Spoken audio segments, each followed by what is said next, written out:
Bon, on entre tout de suite dans le vif du sujet. Bienvenue dans cette nouvelle analyse où on décortique les données sources pour vraiment comprendre ce qui se passe sur le terrain.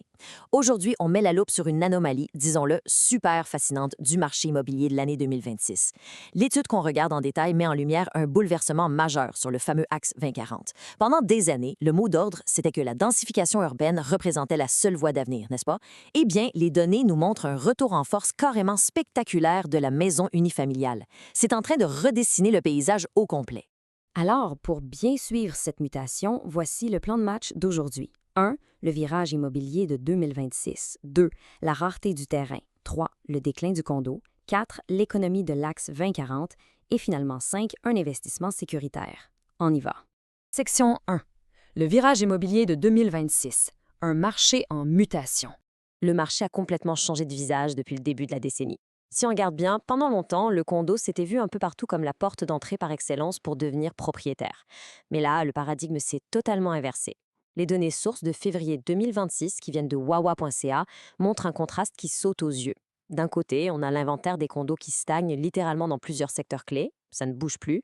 De l'autre côté, pour les maisons unifamiliales, c'est l'explosion totale de la demande. Et évidemment, qui dit demande forte dit hausse des prix. Les prix médians grimpent en flash pour les propriétés détachées.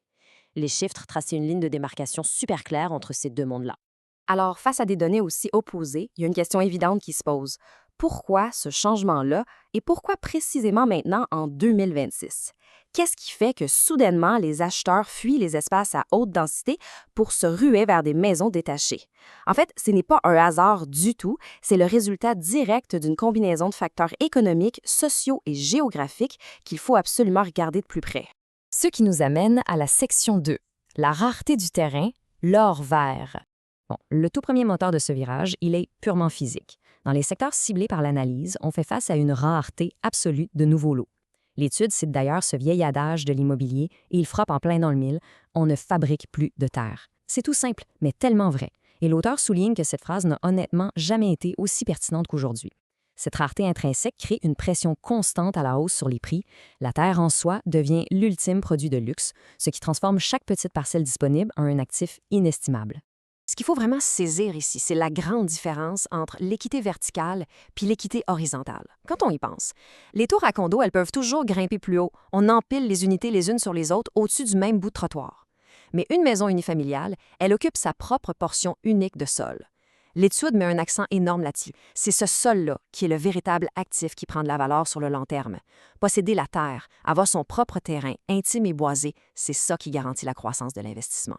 Et ça nous mène directement à notre section 3, le déclin du condo, liberté contre contrainte. Parce que oui, au-delà de l'attrait du terrain, il y a aussi de gros arguments financiers et même psychologiques qui éloignent de plus en plus d'acheteurs du modèle de la copropriété. L'analyse cible 3 défis majeurs qui frappent durement les propriétaires de condos récemment, souvent poussés par nouvelles lois. Premièrement, les frais de gestion qui n'arrêtent pas de monter, ça gruge sérieusement le budget mensuel. Deuxièmement, la gestion de syndicats. On va se le dire, c'est complexe, les réunions sont longues, les décisions traînent et ça finit souvent en chicane. Et troisièmement, la fameuse épée de Damoclès, les cotisations spéciales imprévues pour réparer la bâtisse. Quand on met ces deux réalités-là face à face, le choix de beaucoup d'acheteurs, c'est clair.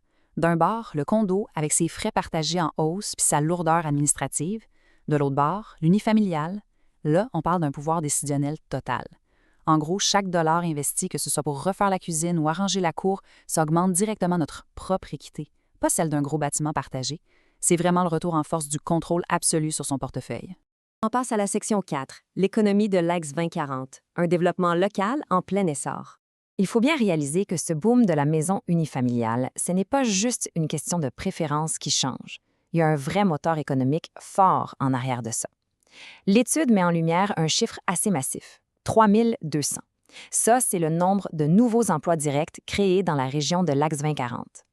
L'analyse rapporte que cette explosion-là, elle vient en grande partie de méga-projets d'infrastructure comme le nouvel hôpital régional. Forcément, quand on amène autant de travailleurs, ça crée un besoin de logement qui est quasi immédiat.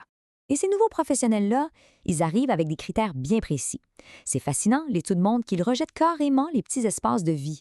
Ils exigent quoi? Des bureaux fermés pour le télétravail, des cours privés pour faire jouer les enfants et de véritable intimité. Honnêtement, ce sont des éléments fondamentaux de qualité de vie que les tours à condos ont énormément de misère à offrir. Ce qui ouvre la voie à notre section 5, Un investissement sécuritaire, redéfinir la sécurité. L'analyse apporte un point super intéressant sur la psychologie de l'acheteur moderne. La définition même de ce qui est luxueux a complètement changé. Avant le luxe, c'était le fameux comptoir en quartz ou la belle douche à l'italienne. En 2026, le luxe, c'est l'espace. C'est le fait de ne pas entendre le voisin marcher juste au-dessus de notre tête.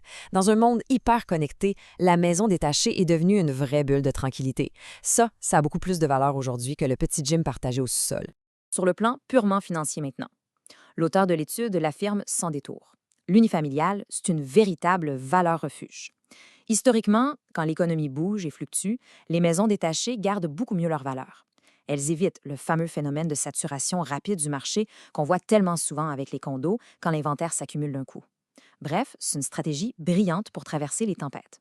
Il y a aussi un autre gros facteur en jeu, c'est l'emplacement. La géographie joue carrément un rôle de bouclier. L'axe 2040, c'est un emplacement ultra stratégique, coincé pile entre Montréal, l'Ontario et les grandes routes vers les États-Unis, comme les autoroutes 20 et 30. Ce positionnement-là garantit qu'il y aura toujours, mais toujours, une demande constante pour de l'immobilier familial dans ce coin-là, peu importe les cycles économiques. Bref, si on fait la synthèse de cette analyse, il y a 4 grands piliers qui rendent la maison unifamiliale si imbattable en ce moment. 1. Le contrôle total. Bye bye le syndicat de copropriété. 2. La valeur croissante du sol grâce à sa rareté. 3. Une qualité de vie incomparable avec de l'espace privé. Et 4. Une résilience du marché beaucoup plus forte. Franchement, c'est une combinaison qui redéfinit totalement le succès pour un investissement. Tout ça nous mène à une réflexion finale vraiment intrigante. Si, comme le démontre cette analyse, l'espace, le fait de posséder sa propriétaire et le contrôle total sont devenus le vrai luxe moderne, eh bien, qu'est-ce que ça implique pour le futur de la densité urbaine?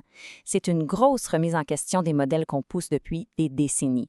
C'est carrément une nouvelle dynamique de marché qui pose des questions de fond sur l'immobilier de demain. Un dossier à suivre de très près. Merci d'avoir exploré ces données avec nous aujourd'hui.